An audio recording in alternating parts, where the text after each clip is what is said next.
அனைவருக்கும் வணக்கம்.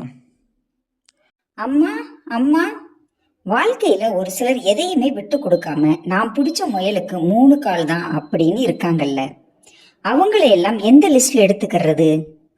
அதுவா விக்கி, சொல்கிறேன், நல்லா கேட்டுக்கோ. பொதுவாக நாம் வாழ்க்கையில் கற்றுக்கிட வேண்டிய பாடம் நிறையவே இருக்குது. ஆனால் நாம் எதையுமே முழுசாக கற்றுக்கிறதே கிடையாது.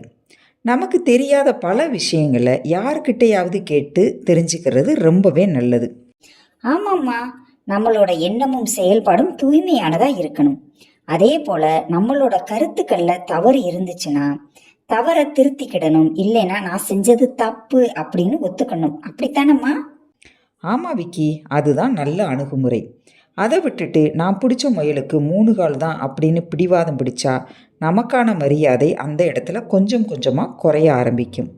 அதை வச்சு உறவுகள் மத்தியிலேயும் நண்பர்கள் மத்தியிலேயும் மதிப்பு குறையும். எங்கேயும் எதிலேயும் எடுத்தேன் கவிழ்த்தேன்னு அவசர அவசரமாக இருக்கக்கூடாது. அந்த அவசரம் நமக்கு பல இழப்புகளை தரும். அதனால இருக்கும் வரைக்கும் அன்பா இருக்கணும், இருப்பதை பகிர்ந்துக்கிடணும். இதை கடைபிடிச்சாலே நம்மளை நோக்கி நல்லதே வரும். சரிதானம்மா? சரியா சொன்ன விக்கி. பொதுவாக குடும்பத்தில் சொத்து பாகப்பிரிவினை அப்படின்னு வரும்பொழுது அண்ணன் தம்பிகளுக்குள்ள பிரச்சனை வந்துருச்சுன்னா ஒன்றா உட்காந்து பேசி தீர்த்துக்கிடணும்.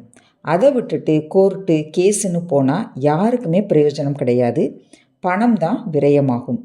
மன உளைச்சல், ஒருத்தருக்கு ஒருத்தர் பகை, இது நாளாச்சுன்னா கள்ளி செடி போலவும் கருவேல மரம் போலவும் வளர்ந்துடும். அந்த விரோதம் தலைமுறைக்கும் தொடரும். ஆமாம்மா, அதனால நாம அடைஞ்ச பலன் என்ன? விரோதம்தான். அந்த நேரத்துல 3வது நபரும் எட்டி பார்ப்பாரு. இதெல்லாம் தேவையான கொஞ்சம் யோசிச்சு பார்க்கணும். அப்படித்தானம்மா?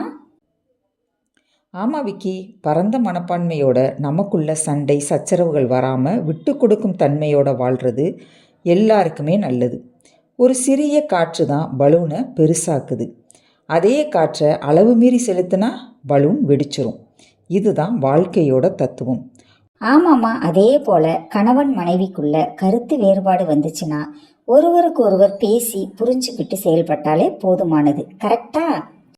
ஆமாம் விக்கி, அதை விட்டுட்டு அதுக்குள்ளே 3ஆம் நபர் உள்ள நுழைஞ்சு அவங்களோட தலையீடு இருந்து அப்படியே விஷயம் கைமீறி போயிடுது. இந்த பாழாய் போன கருத்து வேறுபாடாலையும் ஈகோவாலையும் இங்கே நிறைய பேரோட வாழ்க்கை சரியான புரிதல் இல்லாமல் வாழ வேண்டிய வயசில் வாழ்க்கையை தொலைச்சிக்கிட்டு நிற்கிறாங்க. இதுக்கு முக்கியமான காரணம் என்னன்னா, செல்ஃபோன், சோசியல் மீடியா, டிவி தொடர், இவைகளில் வரும் நல்ல விஷயங்களை பார்க்காம தேவையில்லாத விஷயங்களை பார்க்குறதால தான். அந்த நேரத்தில் அவங்கவுங்க சுய புத்தி தான் வேலை செய்யணும். ஆமாம்மா, அடுத்தவங்க 1000 அறிவுரை சொல்லுவாங்க. அதுல நல்லது எது கெட்டது எதுன்னு உணரும் பக்குவம் நமக்கு வரணும். சரிதானே? ஆமாம் விக்கி, நம்மளோட வாழ்க்கை நம்ம கையில் தான் இருக்குது.